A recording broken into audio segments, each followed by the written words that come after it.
दोस्तों, इस दुनिया के अंदर जो भी आया है उसकी मौत निश्चित है, उसे मरना ही पड़ेगा।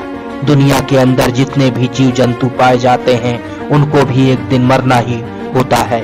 यह अलग बात है कि कोई देर से मरता है तो कोई बाद में मरता है, लेकिन यह कड़वी सच्चाई है कि सबको मरना होगा।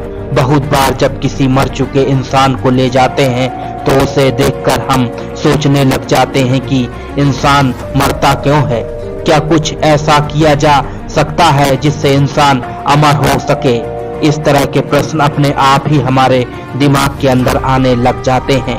वैसे तो कोई भी मरना नहीं चाहता है, लेकिन मरना और जन्म लेना हमारे हाथ में नहीं है।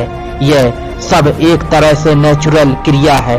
दोस्तों, पुराने समय को छोड़ दें तो सबके समय में बहुत ही कम ऐसे लोग होंगे जो 100 साल जी पाते हैं, और इनमें से जो बहुत ही अच्छे लोग होते हैं वह कम समय में स्वर्ग सिधार जाते हैं और इस संसार को अलविदा कह देते हैं। आपने किसी के मुंह से यह भी सुना होगा कि भगवान अच्छे लोगों को जल्दी बुला लेते हैं।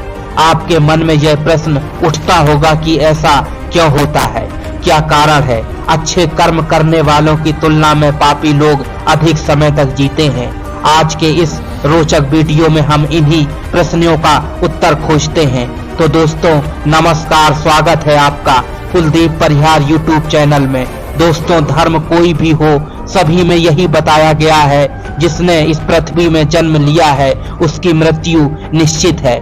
बात हिंदू धर्म की करें तो इसकी एक मान्यता के अनुसार बालक के जन्म के पश्चात छठी रात ही ब्रह्मा जी उसका भाग्य लिख देते हैं, जिसमें उसके आने वाले कल भविष्य, पढ़ाई, विवाह, दुर्घटना, संस्कार, नौकरी, यहाँ तक कि मृत्यु की तारीख भी लिख देते हैं। और यह सब भगवान ही जानते हैं कि किसी इंसान की मृत्यु कब होगी। और इस संसार से अच्छे इंसान के जल्दी जाने के पीछे कई वजह हैं।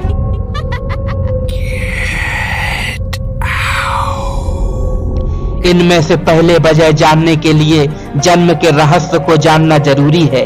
आप तो जानते ही हैं कि इंसान इस मृत्यु लोक में जो भी कर्म करता है उसका हिसाब मृत्यु के बाद होता है, या यूं समझें कि उसको हिसाब यमराज को देना पड़ता है।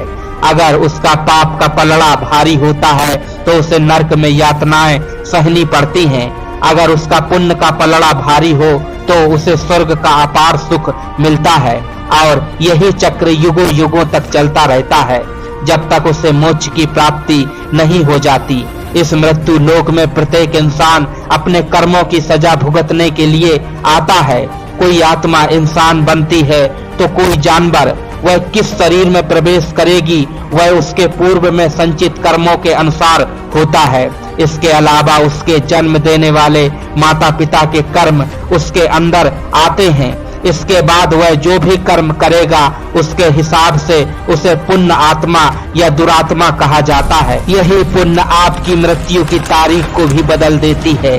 जिस प्रकार एक अदालत का जज अपने कैदी के व्यवहार और स्वभाव को देखकर जज अपना फैसला बदल देते हैं और उसकी सजा को कम या माफ कर देता है, ठीक उसी प्रकार भगवान भी देखते हैं इंसान मृत्यु लोक में जाने के बाद अच्छे कर्म कर रहा है और उसे अपने किए की सजा मिल चुकी है, और उन्हें लगता है कि उसे अब मृत्यु लोक में नहीं रहना चाहिए, तो वह उसे बुला लेते हैं। क्योंकि विधि के अनुसार इंसान को उसके किए की सजा उतनी ही दी जाती है जितना नियम के अनुरूप है, और दंड विधान की जिम्मेदारी संभालने वाले शनि भगवान की कृपा से स्वयं भगवान शंकर भी नहीं बच सके, फिर हम इंसानों की बिसात ही क्या है। और इसके अलावा एक वजह और भी है, कई लोग कम उम्र में ही सारी सिद्धियां हासिल कर लेते हैं जिसके लिए उन्हें धरती पर भेजा गया है। हिंदू धर्म में मान्यता है कि भगवान इंसान को किसी उद्देश्य के साथ ही इस पृथ्वी पर भेजता है, और भगवान का अपना अवतार भी उन्हीं उद्देश्यों में शामिल है। इसलिए जब वह उद्देश्य पूरे हो जाते तो भगवान उन्हें वापस बुला लेते हैं। अर्थात अच्छे लोगों की मृत्यु उनके कर्मों पर ही निर्भर करती है। इसके अलावा आपको यह भी बता दें कि कुछ लोग यह भी कहते हैं कि मनुष्य मरने के बाद खाली हाथ जाता है। तो उन्हें यह जान लेना चाहिए कि 3 चीजें ऐसी हैं जो मरने के बाद भी उसके साथ जाती हैं। यह है संचित कर्म, दूसरा स्मृति और तीसरी है जागृति। इसलिए दोस्तों, अब यह किसी से मत कहना कि इंसान खाली हाथ आता है और खाली हाथ जाता है। मित्रों, यह ज्ञानवर्धक वीडियो आपको कैसा लगा कमेंट करके जरूर बताएं और प्लीज चैनल को सब्सक्राइब कर देना। धन्यवाद।